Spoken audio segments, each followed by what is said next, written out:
I am currently in Sharjah, United Arab Emirates, to play in Sharjah Masters. Well, I'm playing the Challenger section, but the tournament is called Sharjah Masters, and I'm so excited to be here to play in this tournament because it's a very strong field, very strong players over here, and I'm really excited for this tournament. Also because of the time control, which is 90 minutes and 30 seconds increment every single move. And that's it. There's no extra time after move 40.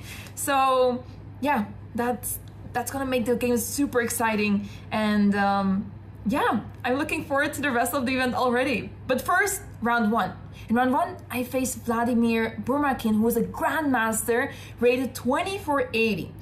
And quite a tough pairing because he's seeded third place, and yeah, that's a tough one to face in the first round. But I was super excited, a little less excited with the fact that I was playing the black pieces, but I thought we have to try something, and we'll see what happens. So when the pairings got out, I was preparing, of course, and I checked that he plays mostly everything except e4, mostly. So I was a little sad deep inside. We're not going to see a French today. But instead, we saw d4.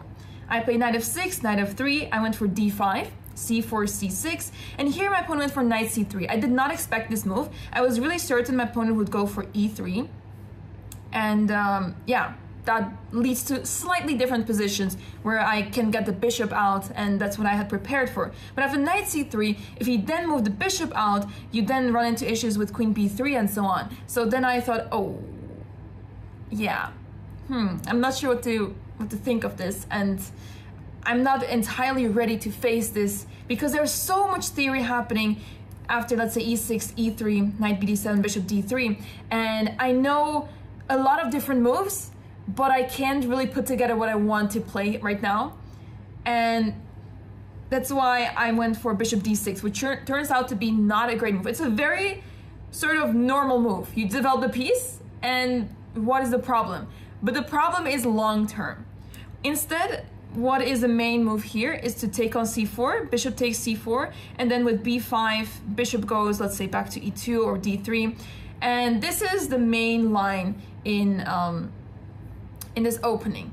So I used to play this a lot, but it's a lot of theory, and I haven't checked the theory properly in a long time, and I was not really sure if I was supposed to play this now or maybe move later after bishop d6. So I went for bishop d6 quite quickly, and then my opponent for e4, which is the main move, because now my opponent is simply taking control in the center. I take, and here I spent quite some time because basically, if you look at my games online, I am playing this automatically. Autopilot goes like this, and then I end up getting in a worse position all the time, and then I wonder what did I do wrong. Or I managed to survive and then feel like, okay, like this is fine. But now that I actually played this over the board in a classical game, I started to realize that perhaps this is not a good line to play whatsoever for black, and you're only running into issues left and right. So I started to spend a lot of time here, and I was not entirely sure, do I play c5 here, e5? Of course, short castle, I don't want to even think about this because bishop takes h7 is not a move, but it's something to be scared of for sure. So that's why I wasn't really entirely sure what I wanted to do here. And in the end, I went for the logical move knight f6, bishop c2, and now c5. So I'm basically trying to exchange pawns here and somehow start developing this bishop on c8, maybe b6 on the next move, bishop b7, etc. My opponent went for short castle, and here I made the first very critical mistake. So for my online games, what I remember is that white's plan is simply to play queen d3, bishop g5, and let's say I castle at some point. Let's make a few moves. Let's make a few random moves to illustrate what the problem is here. So let's say, okay, queen d3, short castle, bishop g5, and you can already see that black is in big trouble because the threat is to take on f6 and then checkmate on h7. So you have to make a move such as g6 to stop the checkmate, and then you just have a really terrible position where, yeah, your dark squares are super weak around the king. There's a tactical problem over here with d takes c5, but basically I always run into some issues here, and that's why I thought I have to avoid bishop g5 at all costs. This pin is really annoying, really hard to get rid of, and that's why I thought I have to play h6. but turns out that this move is causing a lot of issues.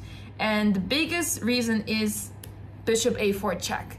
And when my opponent played this move, my opponent spent quite some time, but after my opponent played this, I realized, oh, this is quite disturbing actually. I did not expect this to be such an issue.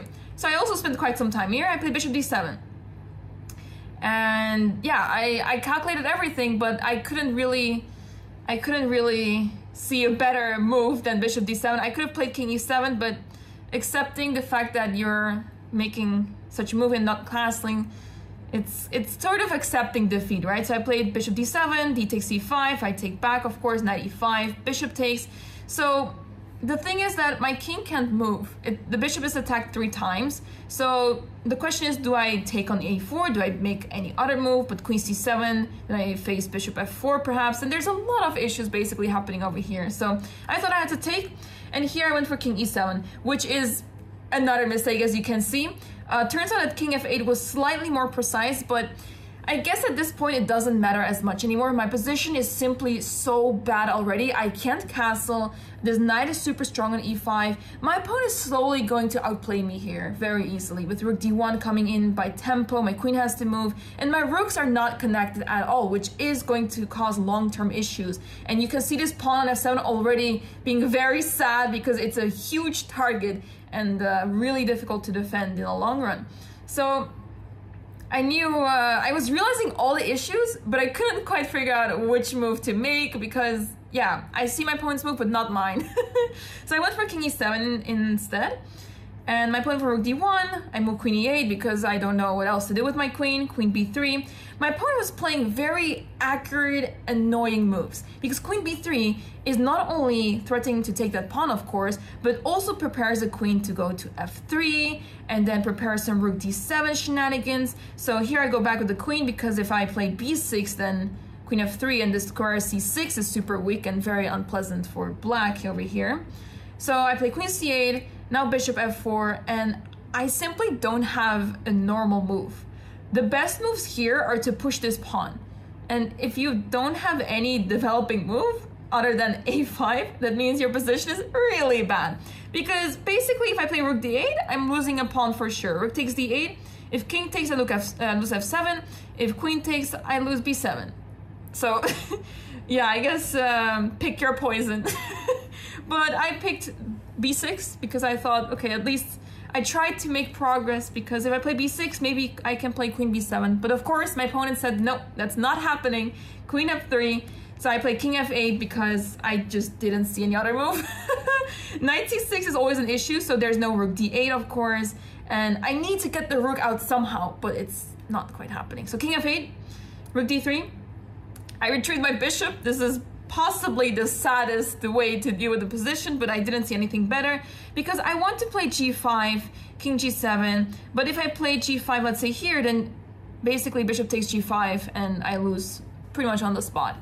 So that's why I defend the knight first, rook ad1, g5. So I get my idea on the board, but it's a little too late. This development is a little too late. My rooks are still in their starting positions and unable to really make progress. So here I pick queen c7, and here, okay, there's like dozens of ways to win this position. There's like 3 billion different tactics. One of them, I was seeing a lot of things, but my opponent was playing so solid and safe and secure. But in this position, my opponent could have captured the pawn on f7, king takes, bishop takes, and simply rook d7 and game over. So yeah, that was a really straightforward, simple way to win. But my opponent played move g3. The reason why is because my opponent wanted to play the move knight g4. But I had an idea after knight g4, maybe I can play queen f4. And I still knew that it's still lost, but I thought it's at least trying something because I'm trying to hold it together. But after queen b7, I thought, okay, I'm hanging on a thread here with rook he8, and my opponent can just play h3 to defend the knight. And next move is rook f3, and I had to come up with something really creative to try to hold on here. So I knew the danger, I saw all of the tactics of my opponent, but I couldn't figure out what move I could make whatsoever. It's one of those positions where you want to resign, but you don't want to because you're not really down material yet. It's like, please take my material so I can resign at this point. My opponent played the move g3 to prevent any sort of queen f4, rook a8, knight g4, and here I was basically going for the exchange sacrifice to try to find some way to make a fortress. Takes, bishop f6, rook d7, queen c6 to protect against queen takes e6, queen h5, my opponent is attacking f7, so I defend, b3, a5, I'm saving my pawn, queen e2, king g8, because rook d6 was a big threat, and after that queen takes e6, so I step out of this pin on the 7th rank.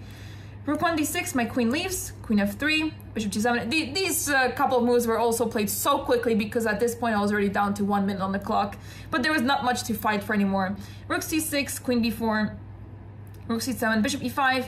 I still tried a little bit with queen e1 check, king g2, and here f5, and I thought, okay, like, we're having like a pawn march going on here. You never know. In online, this can go really wrong easily with like f4 ideas, f3. You never know, but okay, my opponent has enough time to figure this out, and my opponent is not a bad player at all.